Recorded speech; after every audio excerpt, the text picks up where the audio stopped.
Well, welcome into the Film Buffa podcast. Today we're going to be reviewing the Chris Hemsworth thriller Crime 101, which comes out on tomorrow night, opens completely wide with a full showtime schedule on Friday.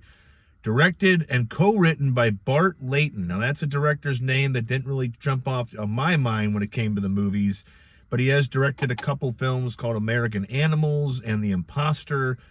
It has been about 8 years since he directed a movie, so he kind of takes his time, kind of picks out things. I mean, obviously being a writer and a director, you want to choose your projects kind of carefully. And this one, he has a pretty good cast. He puts together a nice little cast of characters and actors and star power and Academy Award nominated and winning talent.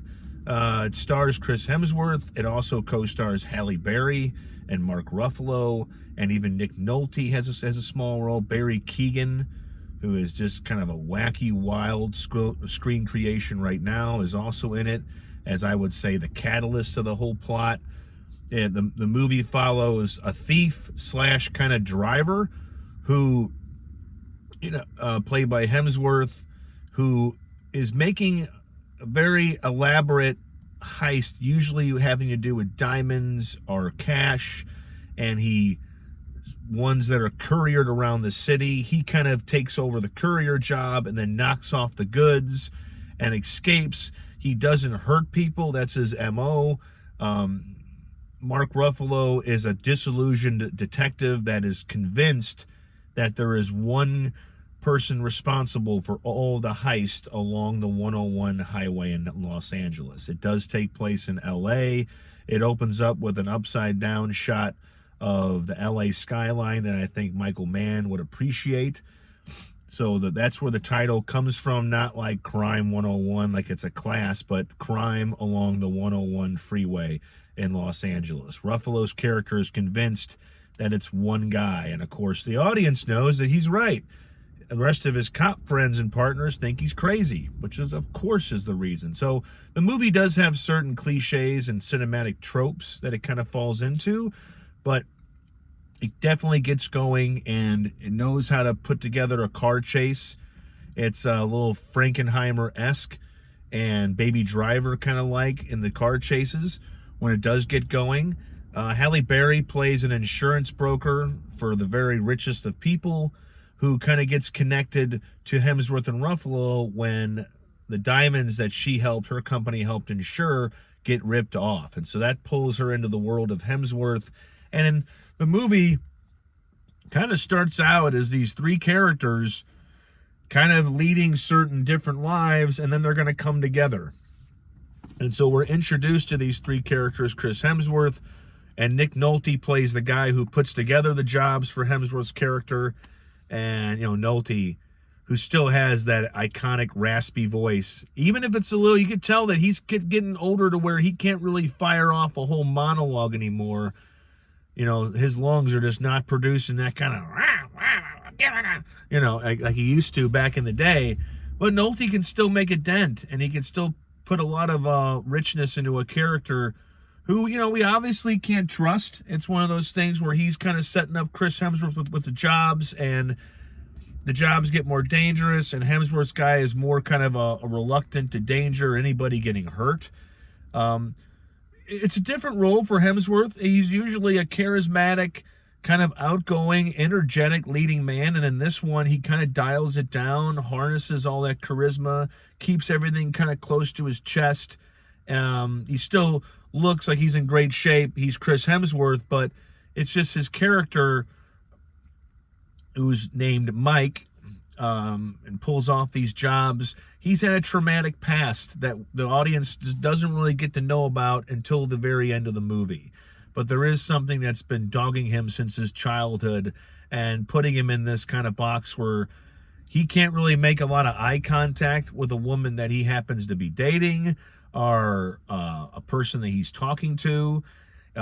Monica Barbaro, who is very well known for being in the Bob Dylan movie with Timothy Chalamet, and of course, and also other movies as well. She did her own singing in that movie. She's a talented young actress. She plays the love interest of Chris Hemsworth because, you know, in these heist movies, the leading man, or they have to have a love interest, and they don't overdo it. It doesn't hinder the plot.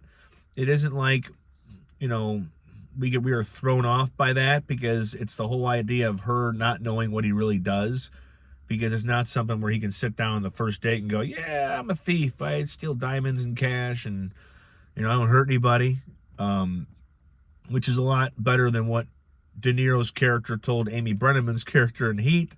He definitely hurts people sometimes, but the movie is a bit long. If we get into some of the setbacks, it is 2 hours and 19 minutes. I don't think it had to be. It could have been probably a solid 2 hours.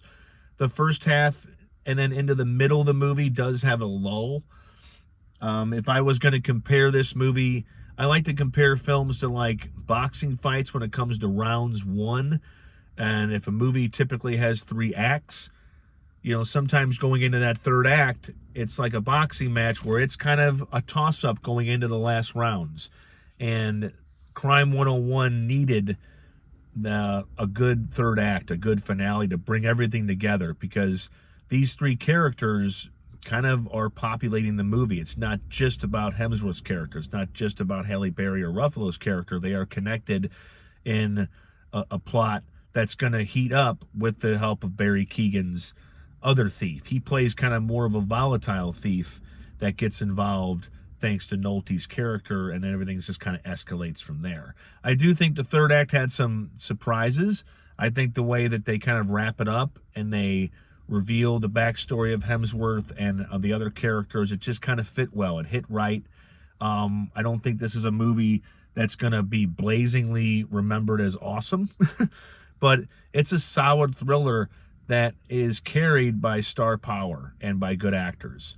They really kind of make it come home and you know, come home and the chickens go to roost in a way that when you're walking out of the theater, you kind of appreciate the way they wrapped it up. So how many cups of coffee out of 4? I don't really do ratings. I just say that it is worth watching, and I think it's worth watching in a theater.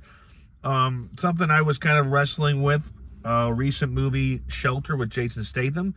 You know, which one would I recommend? They're both got some action. They both got kind of a thriller aspect to it.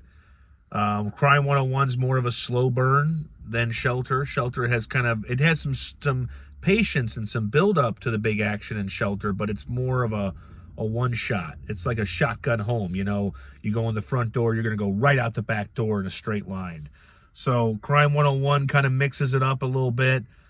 I don't know which one I would kind of recommend. I know Statham one kind of brings it, but I think Crime 101 has a little bit more cohesiveness in the final act, and also just a deeper bench of actors.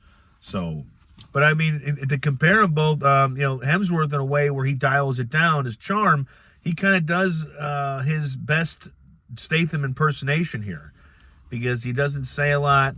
He keeps a lot in his head and in his heart. He doesn't really let the characters know what's going on. It's part of his ability to do what he does. But yeah, I think it's worth watching. I don't think you have to run out and see it. But if you want to see something this weekend, it's going to be a good opening weekend movie.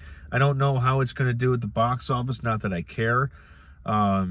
It's got some stars in it, but sometimes these movies, it depends. If it gets good reviews, it might do a little bit well, because these are the movies where people kind of look to reviews. It's got a big cast, but it kind of has an underknown director, so maybe they don't really flock to it. But if you want to see Chris Hemsworth do something a little different, and you want to see a thriller with some good car chase scenes and a good characters for Halle Berry and Mark Ruffalo, and how it can come together and have a little bit of an emotional impact, and also an entertaining aspect in the end, I think Crime 101's worth a look. Again, I don't think it's extraordinary. I don't think at the end of the year I'm going to be thinking, oh man, I'll tell you what, Crime 101 just fucking reset the deck on Cinema Bliss.